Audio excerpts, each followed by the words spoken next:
Ashoka the greatest king of Mauryan empire. Mauryan డైనెస్టీలోనే greatest king Ashoka. ఈ అశోక ఎవరంటే Chandragupta Maurya, the founder of Mauryan dynasty. Chandragupta Maurya యొక్క సన్ బింబిసార, బింబిసార యొక్క సన్ అశోక.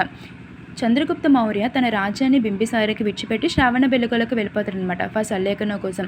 బింబిసార చనిపోయిన తర్వాత అశోక ఆ రాజ్యానికి రాజు అవ్వడానికి 4 years మధ్యలో గ్యాప్ ఉంటుంది అనమాట. ఎందుకంటే అశోకకి వాళ్ళ యొక్క బ్రదర్స్కి వార్ అవుతుంది.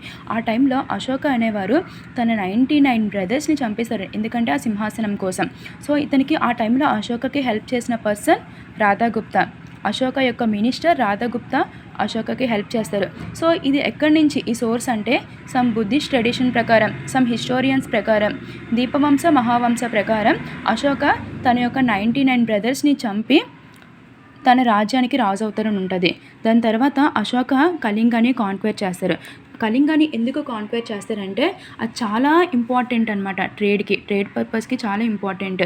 కోస్టల్ లైన్లో ఉంటుంది కదా ప్రెసెంట్ డే ఒడిషా అనమాట. సో ఆ కళింగ కింగ్, అప్పట్లో కళింగ కింగ్ ఎవరంటే రాజా అనంత పద్మనాభ. సో వీళ్ళిద్దరికి వార్ అవడం ద్వారా ఈ వార్లో అశోక తన మైండ్ సెట్ని మార్చుకుంటారు. ఎందుకంటే ఆ టైంలో 1,50,000 మంది చనిపోతారనమాట. అలానే ల్యాక్స్ ఆఫ్ మెంబర్స్ గాయాలవుతారు. ఇవన్నీ చూసి అశోక తన మనసు మార్చుకొని ఇంకా వార్ వద్దు, పీస్ వైపు వెళ్దామని బుద్ధిజం తీసుకొని ధర్మాన్ని ప్రాపగేట్ చేస్తూ ఉంటారనమాట. సో ఈ వార్ కోసం అశోక 13th రాకెడిట్లో ఉంటుందన్నమాట.